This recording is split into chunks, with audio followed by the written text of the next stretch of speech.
Okay, I am back. Del Blue here, working on session 4 of how to paint a beach scene in oils. I have begun to start, well, that didn't sound right.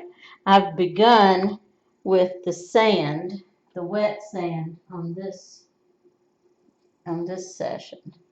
And I'm laying down some darker color, and I'm using cobalt blue with a little bit of cadmium red and some yellow to give this a more of a wet sand look. And I probably have it a little too dark right now, so I'm going to be adding some white to that. Yeah, that's much better.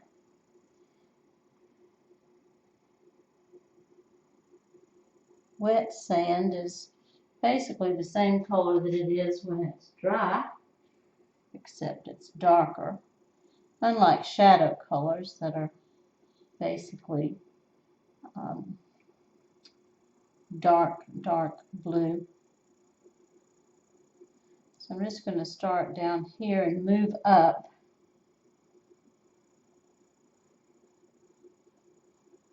I'm going to use the same idea with this wet sand that I used with the water.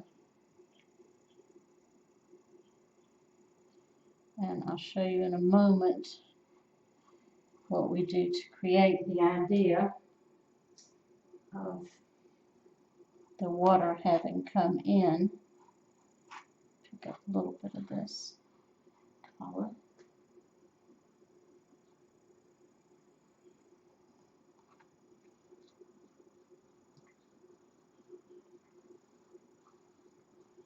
And as I work on my sand and work it up into the wet area, I'll be doing some reworking.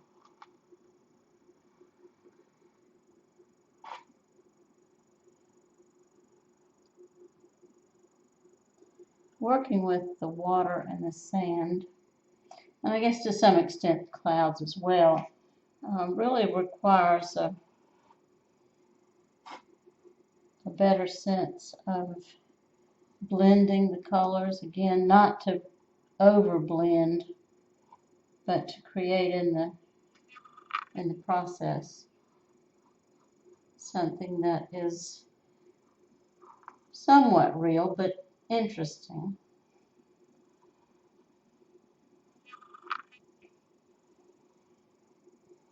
Now, if you've ever looked at wet sand after the waves have come on shore and then backed off, you will see a lot of little bubbles left behind, a little trail of bubbles.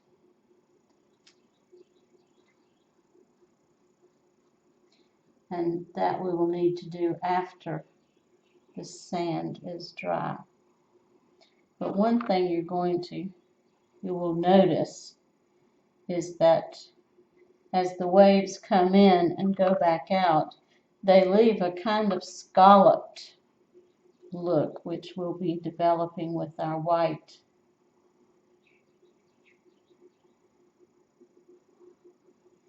It's not quite as regular as that, but just to give you an idea.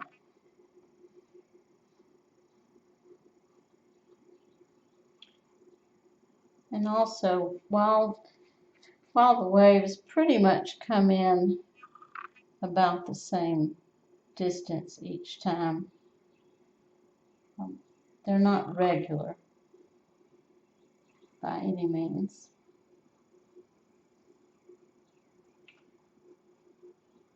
We will draw a distinction between each wave.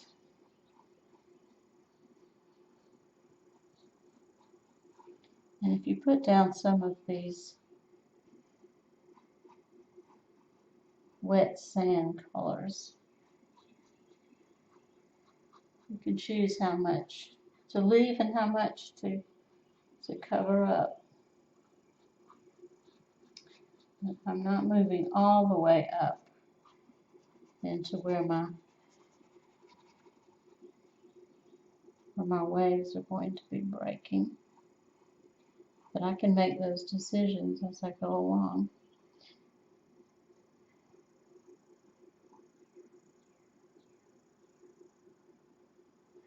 Now, my central focus of waves is going to need to be from the center over, because these sea oats are going to go up in this area, and how far I don't yet know. But once you get sea oats painted, you can't really go back, not very easily, and fill in things that you left out or wish you had done, or if they turn out to be too busy, it's just a lot harder to get them back. So now I'm going back to my wave area with some cobalt blue and just a touch of cadmium red light.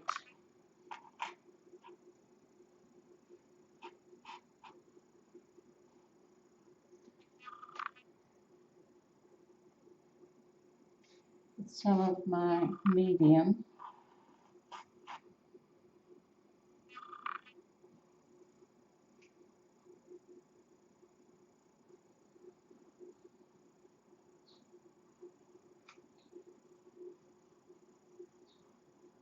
And I think to some extent the power of your waves is going to depend on the size of the painting and how close the waves are to the viewer.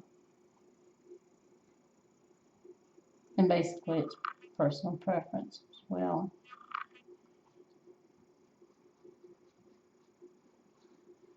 So I'm still filling in. Have the camera a little bit closer. Hopefully you can see what I'm doing better. But I'm going to have my best waves going on right around here. So I'm going to clean my brush out and pick up some white paint.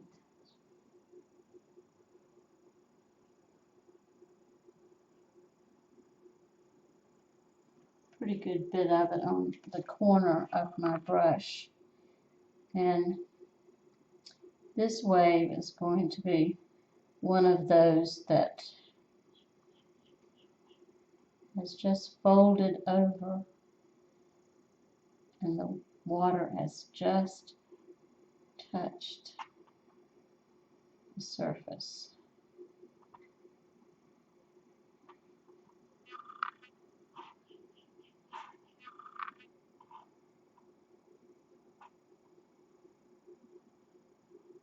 I'm using the corner of my brush,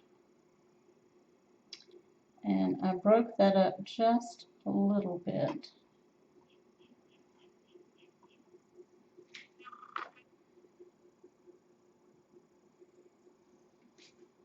I'm going to go over here and create one that's rolling over this way.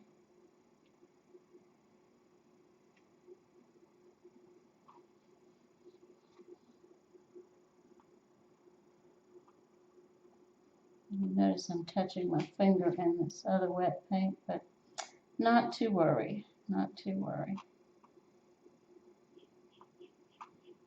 And every now and again, pull up just a little bit to indicate where it's splashing. And put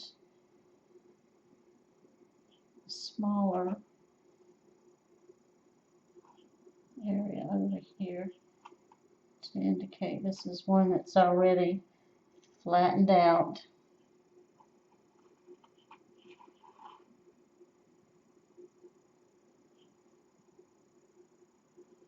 This is where I start to decide where my mud is going to come.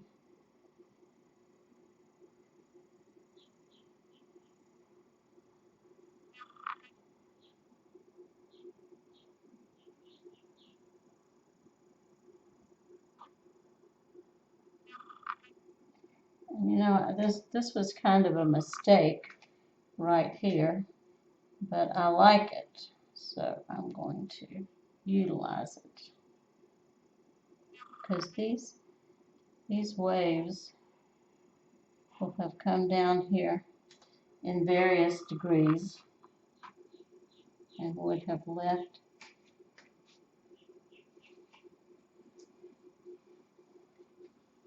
Now what we're going to have to do is put some darks under here to shadow. And then in this case, I'm going to have an area that's rolling over from that side. Because it's one of those side waves.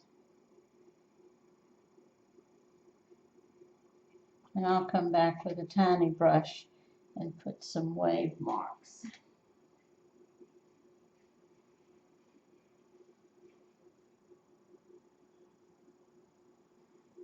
In some sense, these waves are similar to the clouds.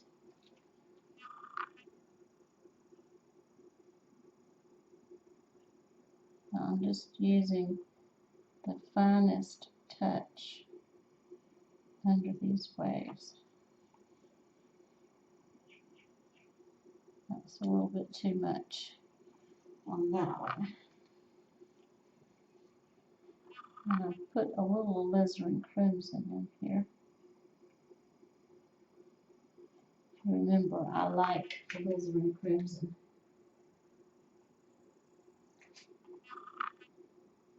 But that was a little bit too much.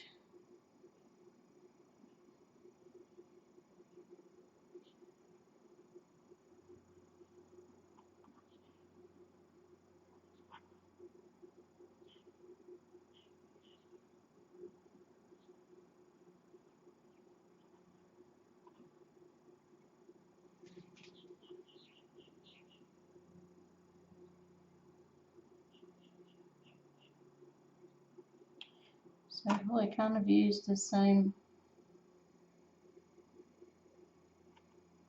idea with your waves that you use for the clouds. This requires again, a light touch, but it also requires some expertise in using the corner of a larger brush, though you can use a tiny brush. And a liner works very well for this, because we'll actually be using the liner when we get into the wave formations after they have broken on the beach.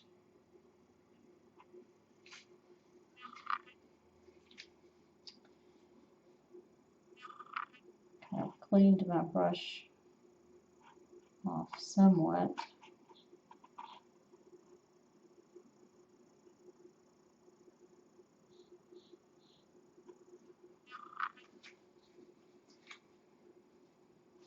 Now I can't ignore this side of the painting altogether, because that would look sort of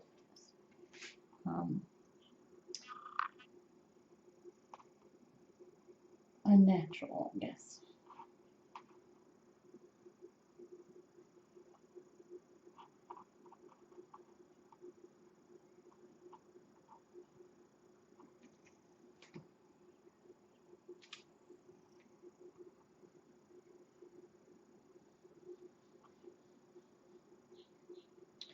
I have some photographs that the students in my class will be able to look at. But for those of you who are only on video, I would suggest that you Just go to the beach and take a series of photographs of waves breaking.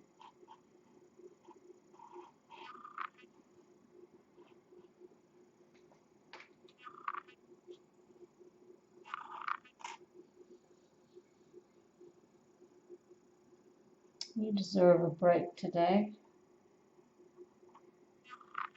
If you live where I do, it's rainy.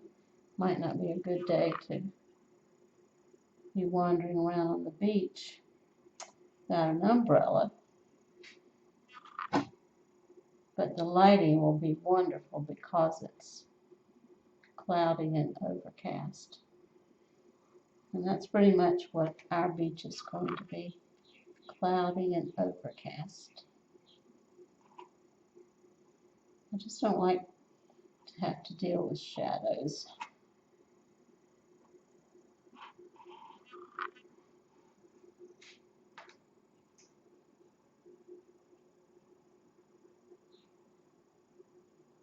So you kind of want to fade this out into the wet sand.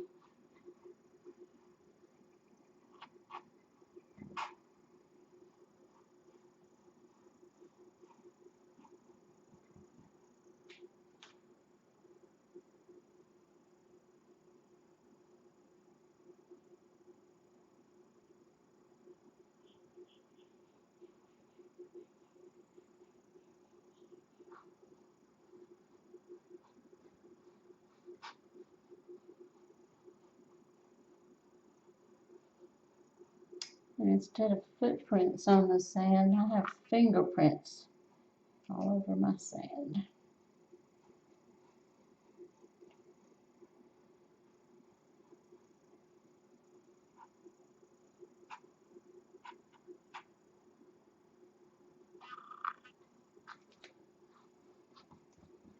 I'm going to put some more waves on this side.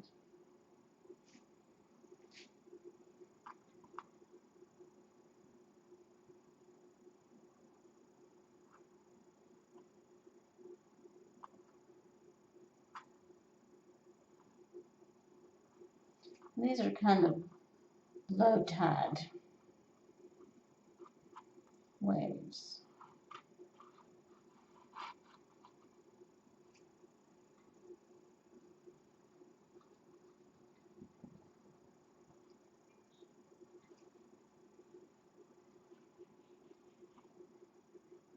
These little marks over here are leaving me some trails, wave trails.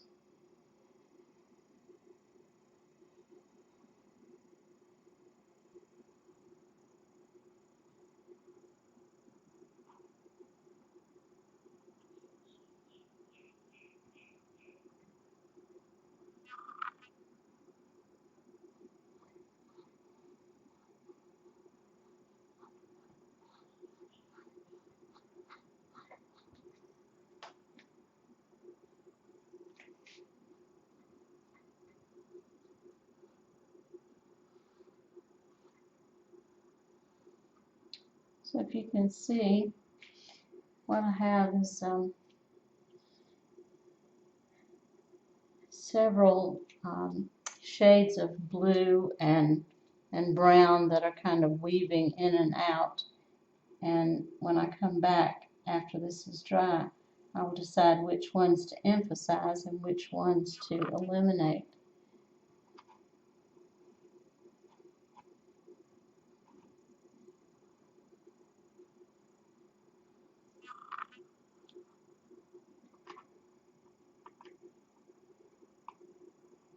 And my back painting here is still wet, so I can do a little bit of adjusting, but I really like this these patterns that are, for the most part, they're random. I was just putting paint on and letting it kind of do its own thing. And so I'm going to call this session done, and I will come back when this is dry, and I will put the shadows under these waves. and under these little waves, and maybe create some more waves, and we'll just have to go from there. Some of these are too regular, but I'll make that decision when the paint dries.